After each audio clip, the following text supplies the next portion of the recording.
Welcome to this Pennsylvania Leadership Conference for 2024. My name is Michael Geer. I'm the president of the Pennsylvania Family Institute, and I am going to be moderating this first panel of the day. We're excited for this opportunity to do this and excited to be joined by some of the team from our work at Pennsylvania Family Institute who will be addressing and conversing with you here this morning. Our topic is an interesting one, one that sort of combines a number of issues, but all of them really having to do with the institution of the family and the well-being of children. And so we are excited about the topics this morning. It's called Books, Bongs, and Abortion, and some of the hottest topics that are facing us as a nation and our families here in 2024.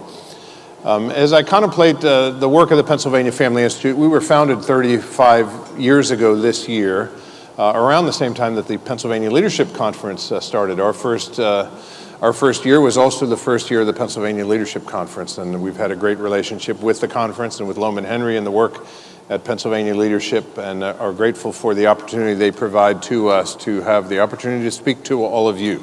So we're excited about not only this panel, but this day as well. I want to just make a few comments. When we were getting started at Pennsylvania Family Institute, I created a little document that I went around to folks hoping to gain support for the vision that we had for the Pennsylvania Family Institute. And there was a document in there, a little drawing of a three-legged stool.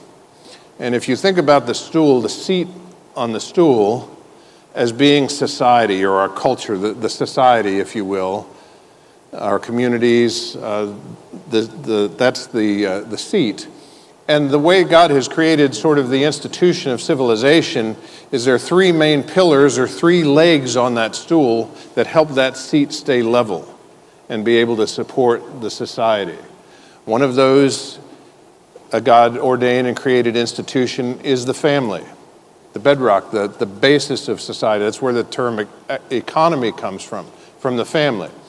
And then another one is the church and other what would be called mediating institutions, nonprofit organizations, other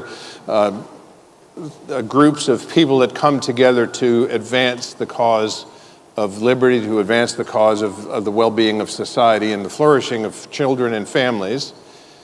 And then the third God-ordained and God-created institution is civil government. And so if you think about that society sitting on those three legs, if any one of those legs is out of kilter, if one of them grows too short or one of them grows too long, society starts to tilt and fall. And what I would contend to all of you, and I was saying this back in 1989 and 88 when we were getting the Pennsylvania Family Institute underway, is that for a variety of different reasons, the leg of government was growing and extending further and further, to the detriment, oftentimes, with many of the social programs and other things that had put into place that were undermining those other institutions. The church and other mediating institutions were shrinking as government took more and more of that role. And then in the same vein, the family, under attack in so many different ways, whether it was the social welfare programs that ended up supplanting fathers in the home, caused fatherlessness across all of our culture in many respects. As the family declined, that the government then thought they needed to step in and take over for that. And so what we have really is a tilting society.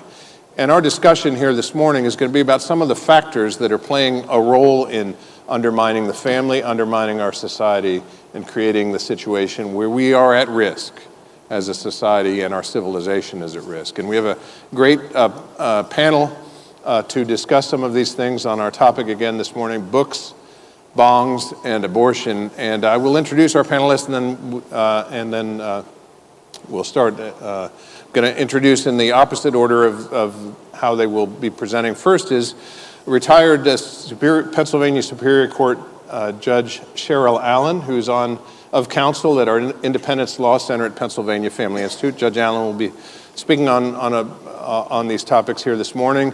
Then to her right and to your left is Dan Bartkowiak, who is the Director of Communications at Pennsylvania Family Institute. And he's going to especially focus his comments here this morning on the issue of the legalization of so-called recreational marijuana, and then lastly, and going first, is Senior Counsel for the Independence Law Center, which is part of Pennsylvania Family Institute, Jeremy Samek, who is going to tackle the topic of books in schools and what parents are very concerned about and children are concerned about as well. And I'm going to start with Jeremy and just mention it was 2 years ago this very morning that Pennsylvania Family Institute hosted Luke Rosiak from Daily Wire, who talked about the controversy in Loudoun County of a student girl who was raped in the restroom by a boy who was identifying as the opposite sex in the restroom.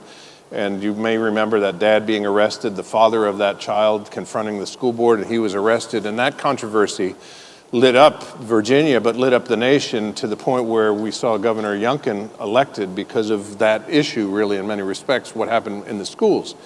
But since then, and since that COVID era where we had a window into the classroom with COVID and with online learning, et cetera, parents came to realize, wait, there's stuff going on in the schools and the classrooms that we are concerned about, and there has been a growing grassroots movement to address those things, but conversely, a growing pushback from those who want control of our children and control of our families against parents having a voice. And so Jeremy's got a great deal of expertise and been working on these issues and with school boards around our state, and he's going to start off talking about books.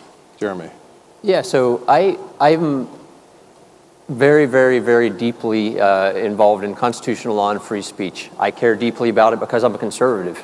And over the past 10 years, I've spent a lot of time fighting against far leftists who have been trying to undercut the First Amendment every chance they get. So it's funny to me whenever I see a context where the left says, hey, I care about the First Amendment. So what's that context? These library book issues for minors.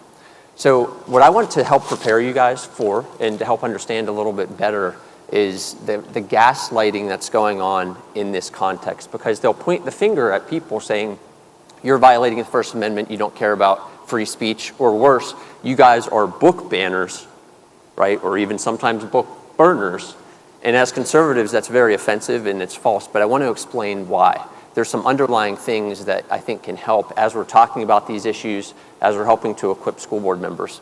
And so the first thing is we recognize that there is extremely sexually explicit material that are being put into libraries for kids, into the teachers' libraries, in their classrooms, and sometimes even being used in curriculum.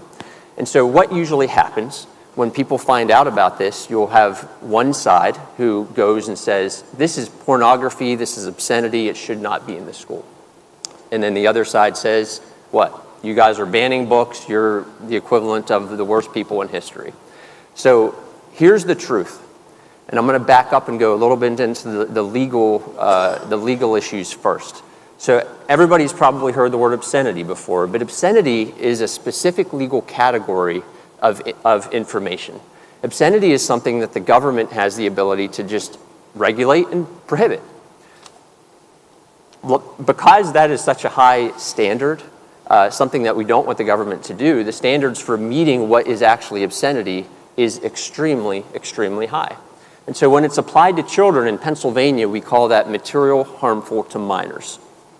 So when you're determining whether something is a material harmful to minors, they look at things like, does it appeal predominantly to the prurient interests? So are you predominantly trying to almost sexually excite the child or sexually excite yourself by giving it to the child?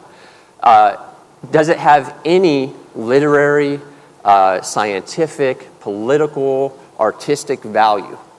So you give somebody almost any book in the world, and it's going to be very, very, very hard to meet that. And I would even say that most of these books in libraries, even when they're going to have very sexually explicit images of two people doing a sex act on each other, if it's only on 3 pages, people can look at that and say, well, it's not predominantly directed to that.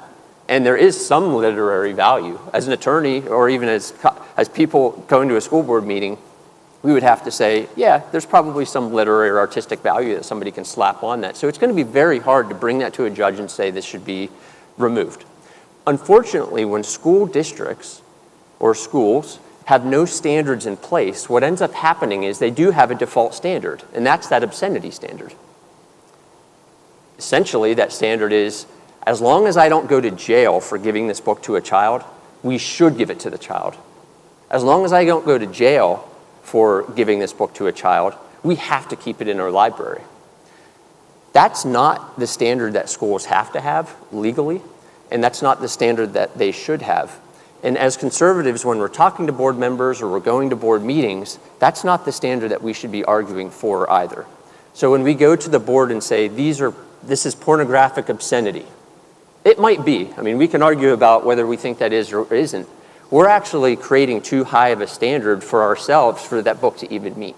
Because what will happen, even if they take that book challenge and look at it and say, okay, does this fit the obscenity standard? The answer is 99.9% of the time going to be no. So does our school districts have to abide by that very high standard? The answer is no. There's only a finite amount of space in the library. There's only a finite amount of time in the school day for kids to read certain books. So naturally, school districts have to have some standards for determining what's age appropriate for the kids in their school.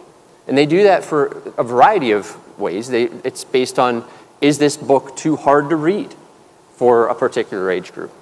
But one of those other standards that they can use is this book too sexually explicit? And that sexually explicit standard does not have to be obscenity. There can be things that have literary value that simply are too sexually explicit for the age group that it's being given to.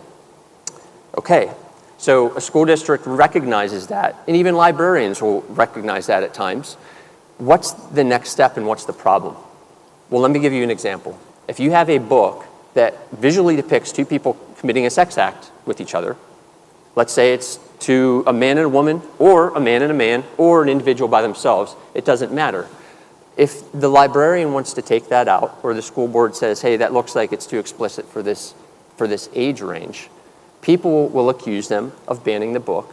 If there's no standards set in place, they might even say, well, if the book has two males committing that sex act on each other, you're really removing it because of viewpoint discrimination. You don't like the fact that it's two males. When in reality, the school would say, we would have removed it if it was a male and a female, or if it was an individual by themselves. But you can get yourselves in trouble, or at least the allegation that you're engaging in viewpoint discrimination for removing it instead of the real reason, which is just it's too sexually explicit. So what school districts can do, and what we as a law firm, we've been retained by school districts to help them, is to put into policy standards for when materials are too sexually explicit for the different age groups in high school, and middle school, and elementary school. Does not violate the Constitution, doesn't violate state law, and it really helps to distinguish this problem that we have between our libraries able to make common sense determinations for the community. Going back to that obscenity standard for kids, there's one portion in there that talks about violating community standards. Even in that, there's built into that definition this idea that the community can have standards for what's appropriate for kids. But I want to ask you a question. Even in that high burden, if we were talking about the obscenity standard, who is it in a school district that would set the community standards? If only there was a group of people who were elected by the people in that community to come up with decisions like that. Well, those exist, the school board. So that's what we've been helping schools to do. We've also been helping them to address other issues as well. In the PIAA last year, there were males competing in the state championship for Pennsylvania, but in the female division. And it's happening in many, many other states as well. It's happening here in Pennsylvania. We've been helping schools and retained by schools to help them to draft policies to put into effect rules that will protect girls' sports. I'm happy to report, I think we've probably had about 4 just in the past few years that have passed policies like that to protect women's sports. So what, just in your work with school boards, what kind of pushback are you getting? Like, how's the news media treating these kinds of stories? So you just laid out a very sensible thing, these policies. I've seen some of the policies that have been drafted that these school boards are adopting to put sensible standards in. Yet it seems like the news reports that I'm reading in local newspapers and things don't talk about the policies, don't talk about the facts. They just throw words like book bans and stuff. What's your sense of that? Yeah, there's a few out there that will report things straightforward, but there's a lot they will bend over backwards to try to confuse the issue. So for instance, if you have a policy that says males compete on male teams, you use the word sex, they will take the word sex in a quote, remove it, and then they'll say sex assigned at birth. Sometimes I've even seen them say, when you talk about a male, they'll say a person who is not assigned female at birth. They'll literally replace the quote with that type of language. So sometimes it's funny. It is kind of funny, but it's also very sad because that's the state of journalism at times. They're not all bad, but I would certainly say that we can't not act because we're afraid that people are going to misconstrue. But it does create a higher burden on us to be as clear as possible, as civil and respectful as we're talking about these issues, and calm. Because there's a lot of people out there that are in the middle who aren't paying as close attention to these issues as you and I might be doing, who can be influenced. You may not be able to influence the person on the far left, right? But there are people listening to the conversations who are in the middle. I call them like the purple people, right? They're just kind of going with the flow. But we need to be able to speak about these issues in a common sense, logical, truthful way, and we can turn the tide on these issues when we're doing it in that manner. So one other kind of quick question, Jeremy. So I've observed, the way the news media's come after the work that you and the other members of the Independence Law Center, the work with the school districts. We've developed kind of thick skin, because kind of used to it, and that's par for the course. School board members, though, it's challenging for them when they have protesters or they have people screaming at them in those meetings. How can folks like this, who would presumably agree with the position that you're stating here, be supportive of school boards or engaged in supporting advancing this cause? Yeah, that is a great question. So a lot of times when we elect good people, we feel like our work is done, they're there, and they're going to represent our interests. And by and large, that's true. However, when they're trying to represent your interests, they're getting attacked constantly. So it is extremely helpful to go to these school board meetings, get up there in the midst of it, even if you don't spend a lot of time going into like great detail explaining why you support this and that position, but to say, you guys are doing a good job. You're working hard. You're doing things that are reasonable. Thank you for what you're doing. That can go a long, long way in encouraging these folks. I kind of would compare it to a firefighter who, there's a fire in a building, they volunteer, they pick up the hose, they go into the building, and then the hose becomes detached on the outside. And then the people just keep walking by on the sidewalk like, hope they're doing well in there. We need the people who got them elected in the first place to keep supporting them throughout the time that they're in the fire being attacked. If you see that they need some support, hook that hose back up and help them out. Okay. I just want to point out, I recognize somebody in the audience here, Ken, if you'll stand and just wave. So grassroots engagement in support of school boards through prayer and other ways kind of thing. Ken is somebody that I would recommend that you talk to. He's been doing it in a certain region of the state. And if you have questions about in your area, you want to be supportive of your school board or whatever, look him up. He's wearing the white shirt there, looks really fancy. And I just recommend that. I would also add that in addition to public schools, we have a lot of great private school options out there. Good things going on with homeschooling. Even charter schools. So the Hillsdale Model Charter School is something that is expanding in Pennsylvania. Charlie Beatty is here today. If you want to raise your hand, if you have any questions about charter school models, he could help you out there. Okay. Thank you, Jeremy. Let's move on now. I want to move on to Dan Bartkowiak, who's our Director of Communications at Pennsylvania Family Institute. I'm going to start off with a tale of two governors. The first one is our own governor here in Pennsylvania, Josh Shapiro. In his budget address, he advocated for the legalization of so-called recreational marijuana, which I would recast as commercial sale of marijuana by big industry. But he says his basic reasons for it is, hey, we can raise $250 million. And if we don't do this, we're going to fuel the black market and so on. So he had basically money, seeing dollar signs as the reason to do it. The other governor I want to talk about is Governor Glenn Youngkin, who I mentioned previously on the education issues. He just vetoed a bill that came out of the Virginia legislature to legalize marijuana in that state, for commercial sale of marijuana. In his veto message, he said, this proposed legislation, legalization of retail marijuana, endangers Virginians' health and safety. He talked about adverse effects from other states, what they've witnessed in legalized states, adverse effects on children's and adolescent health and safety, increased gang activity, violent crime, significant deterioration in mental health, road safety. He goes on, and you think, man, is it worth $250 million that the government gives out to their best friends to see the decline of children, to see DUIs on our streets, to see all of the pathologies in it? And Dan is sort of our resident expert at the Pennsylvania Family Institute on this issue. You may have seen him just recently on PCN debating an advocate for legalization of marijuana. So Dan, what is the state here in the situation here in Pennsylvania in our state, and what is your sense of that? Yeah, it's interesting, and even pointing out Governor Shapiro, last year's budget, he projected about $188 million, and now it's $250 with the same exact kind of broad plan. We don't know the details, but I don't know where he's necessarily getting numbers. We've seen numbers all over the board. But really, I think that what you point out with these two governors, I think it's very helpful to us to understand this issue. Governor Youngkin really prioritized public health and safety. He specifically said it's terrible for adolescents and children's public health and safety. When you look at this issue, it's sad to see the rise in marijuana use, particularly the last 20 years. We've seen double in the use of marijuana in general, and this is of kids 12 and up, adults included. But over the last 2 decades, we've seen the use of marijuana double and the daily use of marijuana quadruple.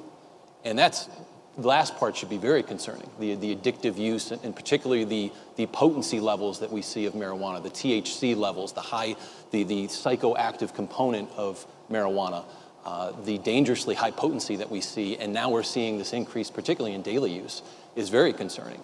There's a study done by Temple University just this past year that looked at states experimenting with the retail sale of marijuana for recreational purposes, the commercialization of this drug. And they highlighted the fact that they are seeing adolescents, young adults, the increase in these states using this drug. They point at the lowering the perception of harm when it comes to the drug, and the factors being the potency levels that have increased, the amount of products that are out there, vaping, the dabbing. There's so much that is now in that commercialized market. The advertisements that have, the billboards, the social media. I saw in New Jersey, around Halloween, they were advertising pumpkin carvings and Disney princesses that come into their door. This is targeting young adults and young kids.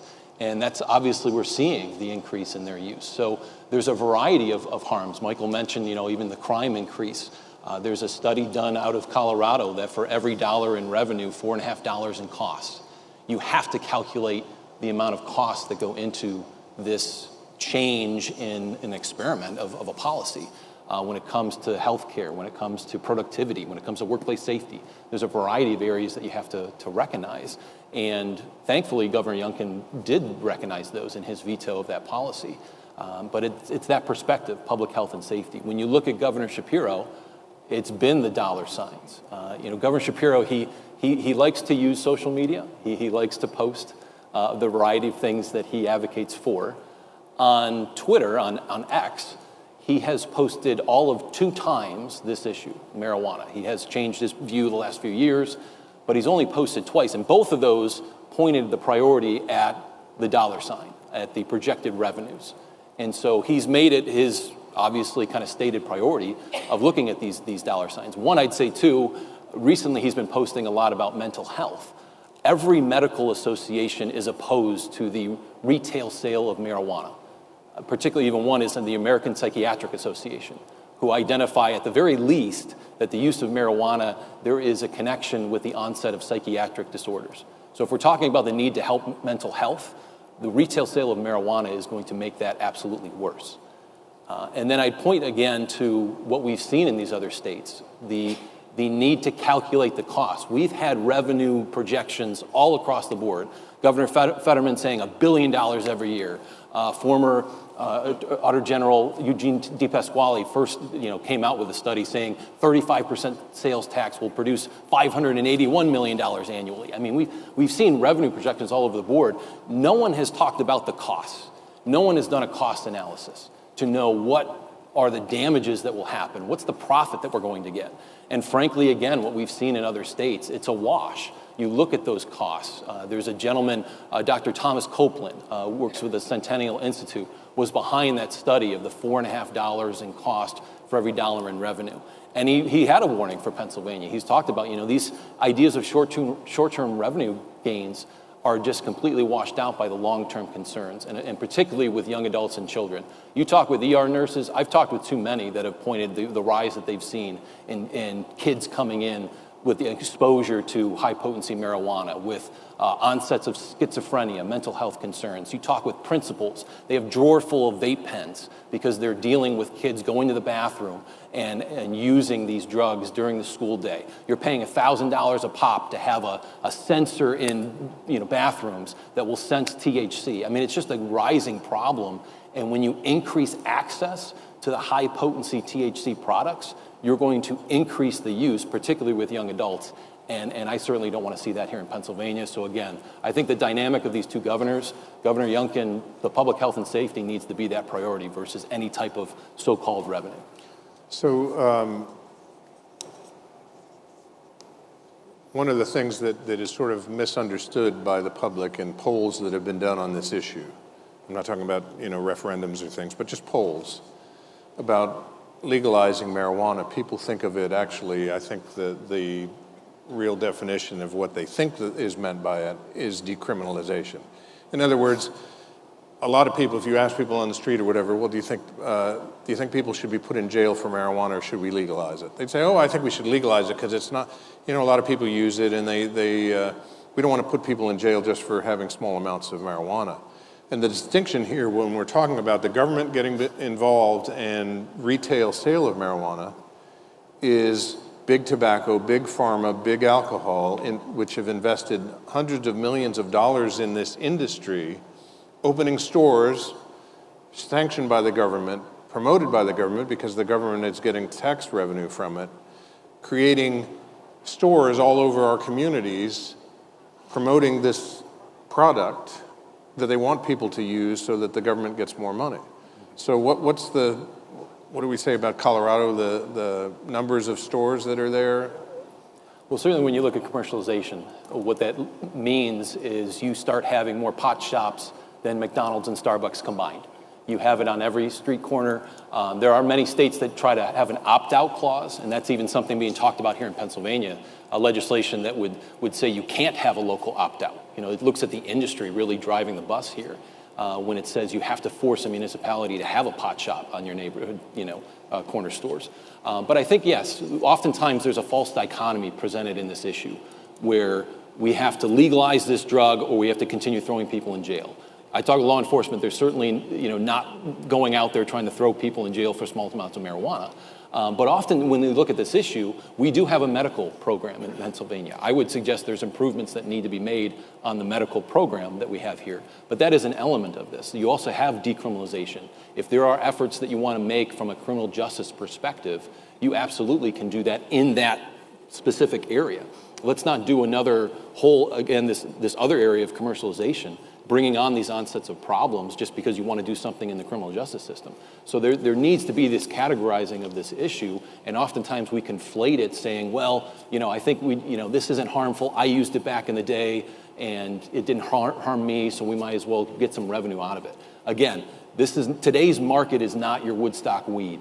This is a potency level. You have chemists that are being hired to try to extract as much THC content and as many products as you can out of marijuana, and you're now seeing the 90%, 95% THC being vaped, and it's harming the users, particularly young adults. So I want to talk about that a little bit because I think a lot of folks would be unaware of it. I mean, I remember I used to hitchhike to high school. I was not a pot user. I grew up in the Vietnam era, so I'm clean. Anyway, leaving that aside. But there were occasions when I'd hop in a car that I was hitchhiking to high school and the people were smoking pot in the car. I didn't feel real comfortable about that. But today's pot, as Dan has just mentioned, is available in so many different ways. They have gummies, they have pot tarts, they have sodas with it, all legal in the states that legalize this stuff with potency levels, what, approaching 90%, 90+%, whereas the Vietnam era, things that they were smoking in the cars that I would get in were like 15% or something like that. So, or even less than, much less than that. So it's vastly different. But then the other part of it is in vape pens, they can sit in school with something that looks like a pen. A child sitting in school that can get this or get somebody to buy it for them at the local store and then sit in the classroom and get high. No odor, no notice, there's no visible use of it. And teachers are talking about it. I just saw a story that came across email yesterday about a school principal, very concerned about this happening in their community. So it's much different than what's being presented. Governor Shapiro is going to say $250 million, great. Then a government agency that's going to oversee it, growth of government, et cetera, then government pushes it. How many of you remember when we legalized slot machines at racetracks? Limited number, 4 racetracks is what Governor Rendell promised. 4 racetracks, limited number of slot machines. That was all the gambling we were going to have in Pennsylvania. What do we have now? How many states do more gambling, how many citizens of a state lose more money in gambling than Pennsylvania? One state, Nevada. Pennsylvania is number 2 from that start. We legalized this in Pennsylvania on the marijuana side. It's going to grow tremendously. So there are lots of issues and problems with it. Any closing comments, Dan, before we I think, I'd like to think I'm somewhat young, but I was in high school 20 years ago. And, the smoking of marijuana was single-digit THC, and there was no vapes. And today, the average potency can be about in the 15-20%. You can have it as high as 30% for the smoke and the dry flower of marijuana.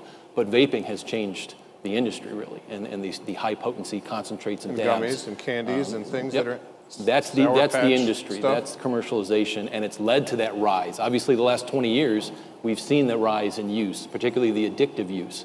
There's a correlation here of seeing the industry getting behind these high-potency drugs, and it's having significant harms. And I don't think, at the very least, we should be pushing pause and trying to analyze what's going on. So much science is trying to catch up, but we do understand that the younger you use, the worse your outcomes are going to be. And we see with legalization, the worst outcomes happen to those young adults, teenagers. I don't want to see that here in Pennsylvania. Okay. There's a website that's available called truthonweed.com that has a lot of information, and then out at our table we've got stuff in a poll or survey to get we have a poll out on the booth area of just looking at this issue and trying to present those 4 areas: the medical use, commercialization, decriminalization, and then keeping it illegal. That's really kind of when you look at this issue, there are more options than just what is often presented with regards to the commercialization of marijuana. Excellent. Thank you, Dan. So, Judge Allen, you're actually going to be testifying here in just a week or so on this issue before a legislative panel. So, it's being promoted in the legislature. I appreciate your wisdom, and you as an attorney and a judge have seen the impact of this going forward. We're going to shift to books, bongs, now abortion, but even a larger issue, which is, as I opened my comments talking about the institution of the family. And as the family declines or is under attack and that leg shortens, stepping in consistently is growth of government. And those of us who are small government conservatives, and that's what this conference is so much about, need to recognize that as the family declines, people say, what can we do? And the government steps in. And I want to toss it to you, Judge Allen. We're going to talk about the issue of the sanctity of life and abortion, which is obviously a major issue in politics right now. But I just wanted to let you start off and give some comments about what you think is going on in our society right now. Well, I think it's important that we recognize that what we see going on in our schools, what we see going on in the media, what we see going on in society in general is not happening by accident. This is happening because of a long, long plan that has been in effect for more than a century. And, you know, we could go all the way back to Karl Marx, who said that his greatest purpose in life was to dethrone God and destroy capitalism.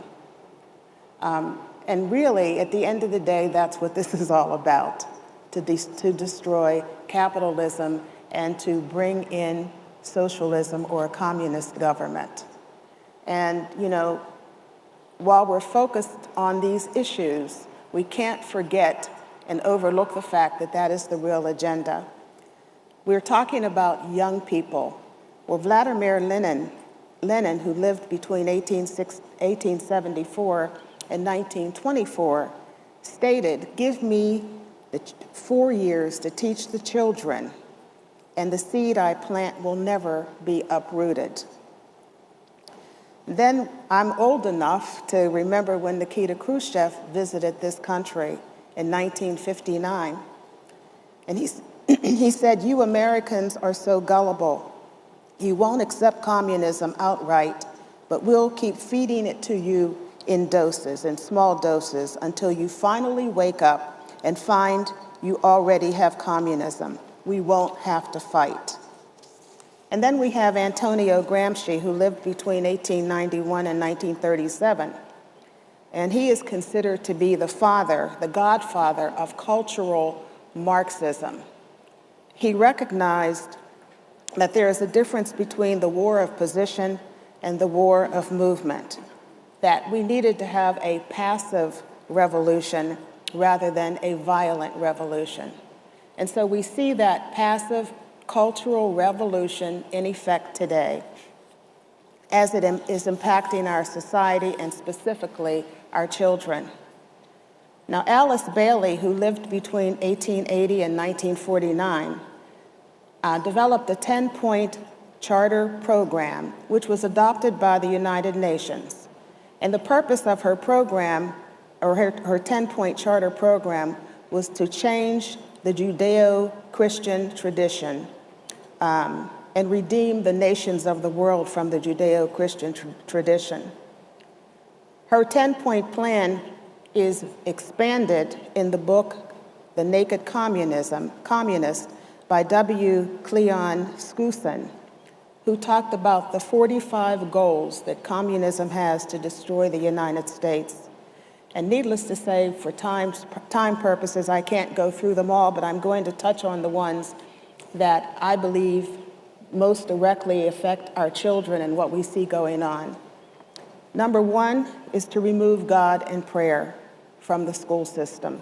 And we saw that happen in 1962 and 1963. Discredit the family as an institution. Reduce parental authority over their children. Do we see that happening today? Present LGBTQ as normal and healthy, and promote sexual promiscuity among children. And as you have done, and after you've done that, you must make abortion easy to deal with the consequences. And so that is what we see today, abortion being made easy. And just this past week, I had the privilege or the opportunity to go to Washington, D.C. when the Supreme Court heard the argument on the abortion drug. Because as we are in this movement, we see on a regular basis the abortion industry seeking to remove any and all restrictions from abortion. Here in Pennsylvania, they want to repeal the Abortion Control Act and replace it with the Bodily Autonomy Act, which, you know, my body, my choice. And they want to remove any and all safety regulations, those regulations that were put in place after the Gosnell incident, debacle in Philadelphia. They want to do away with those. They want to do away with abortion clinic regulations. They want to do away with spousal notice, with parental notice, and they want to make it as easy as possible for anyone to have an abortion.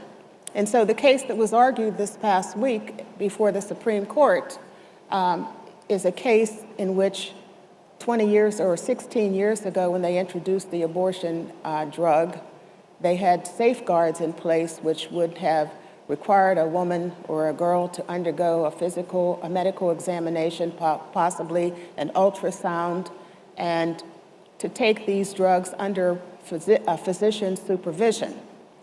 And then afterwards, to have a physical exam to make sure that the woman was okay. Well, the FDA has removed all of those safeguards, and now abortion is so easy that you can call, anybody can call of any age, presumably, and through telemedicine, get a prescription for these drugs, take them on your own in your home without any supervision, without any support, and without any follow-up medical examination. And so all this is done. You know, there was a time when we would hear people in the abortion industry talk about abortion being safe and legal and rare. Well, today, given this action, it is unsafe and legal, and it's as though they don't care at all. Because the name of the game, the idea is to make abortion easy. They want to ban, they want to come against the movement to scrutinize the books that are in the library, our school libraries. They want to subject our kids to drugs and mind-altering chemicals, and they want to make abortion easy. So as a parent, you don't have a right to even know that your child is pregnant, much less participate in how that pregnancy is carried out. And that is to make abortion easy. Now, as I said before, we are in a cultural war. And in a cultural war, the first thing that is sacrificed is the truth. And that's what we see going on in our society.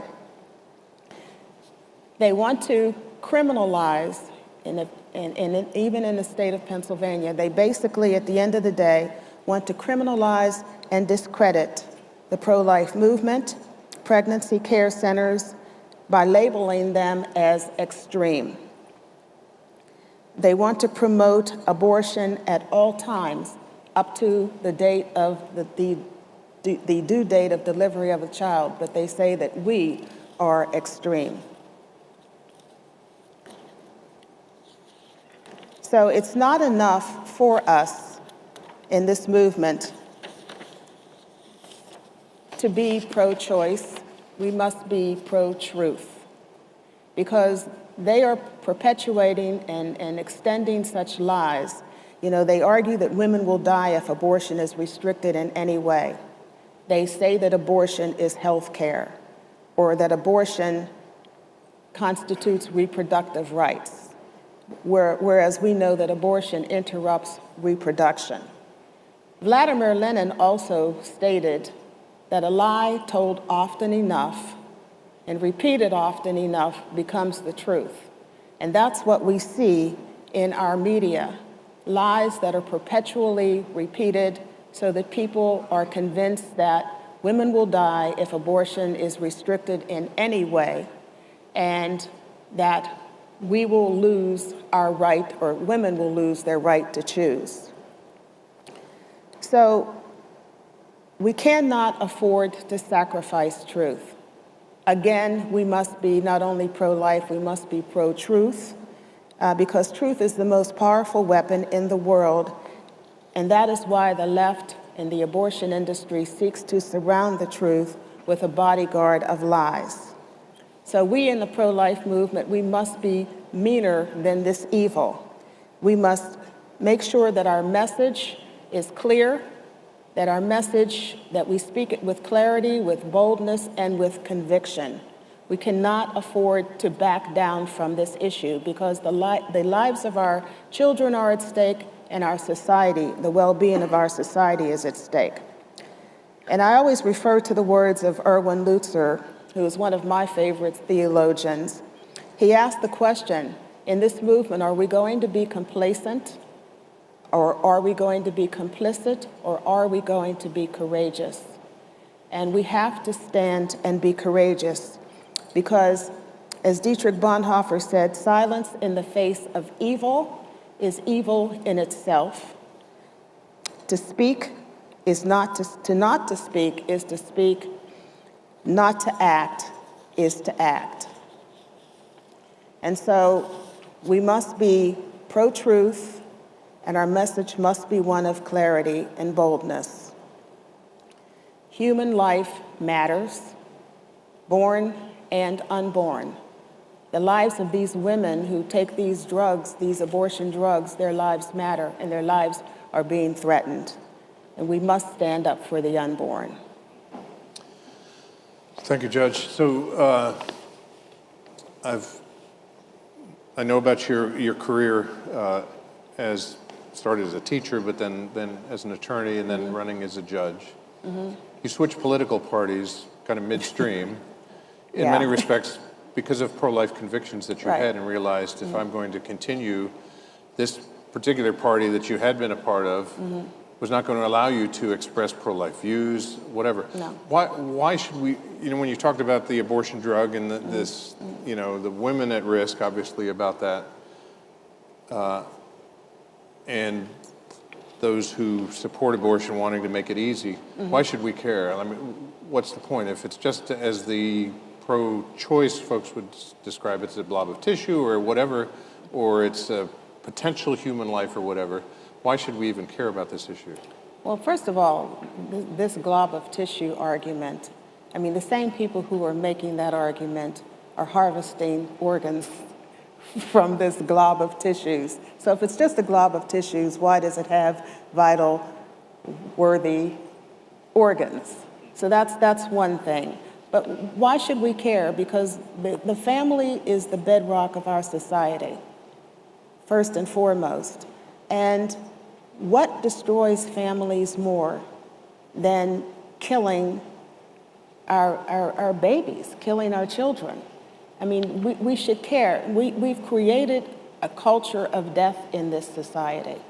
And it's not just in the abortion, it doesn't manifest itself just in the abortion movement. We see it in our streets. We see a lack of respect for human life. We're talking about humanity here. And we're talking about a movement that seeks to destroy humanity. So we should care, because if what goes on out in the world impacts us. Now, as far as my personal story is concerned,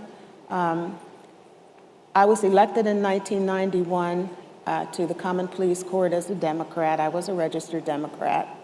And the first time, well, what happened while I was a juvenile court judge, they passed a law that allowed teenagers, kids under the age of 18, to get an abortion without parental consent.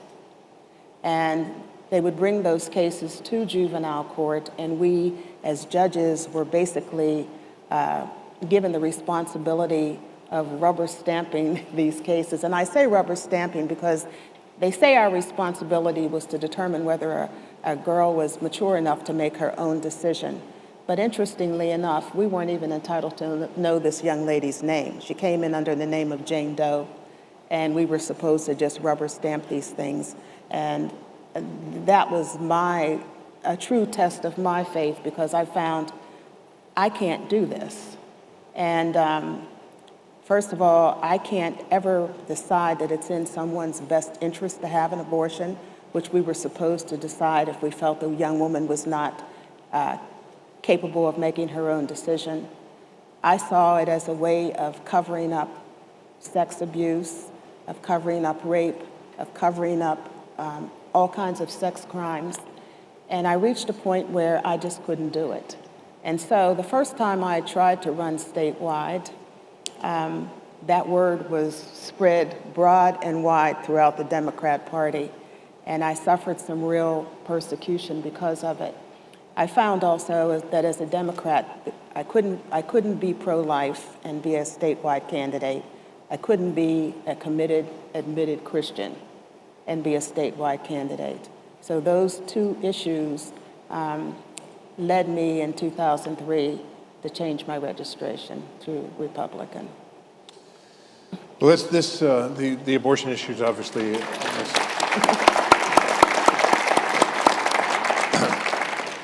political implications, major ones, and people are kind of see it as a third rail in many respects. Jeremy, I want to ask you just the state of the law right now in Pennsylvania. Like, what is permitted under Pennsylvania's Abortion Control Act, which Judge Allen referred to? Yeah, so abortions in Pennsylvania are legal all the way up until 6 months. And then after that, if there's a substantial threat to the woman's organs or life, you can have an abortion for that reason after 6 months. But you can have an abortion for any reason up to 6 months, which is really, really extreme.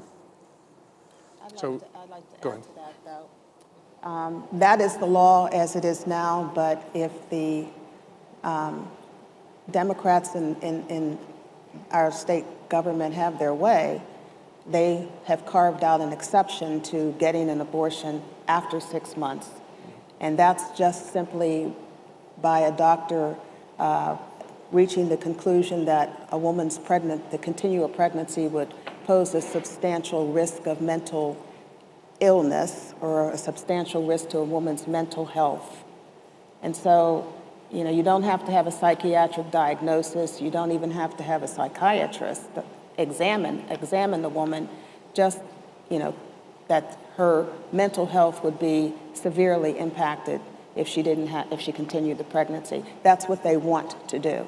In essence, they want to legalize abortion up to the day of delivery. So it's interesting because that is being said in some of the political campaigns about Democrats who want to have abortion up until birth, and a lot of people find that, oh, well, that's ridiculous. Nobody wants that. I just happened to watch online a rebroadcast, if you will, of a local TV debate of the Democrat candidates for the 10th Congressional District, which is the seat held by Scott Perry right now. And it was kind of a lightning round, and Dennis Owens, the local host, said, okay, in the lightning round, he said, how many of you candidates, I think there were 7 or 8 of them, how many of you candidates, all Democrat candidates for this congressional primary, 10th District, believe a woman should have the right to choose to have an abortion with no exceptions?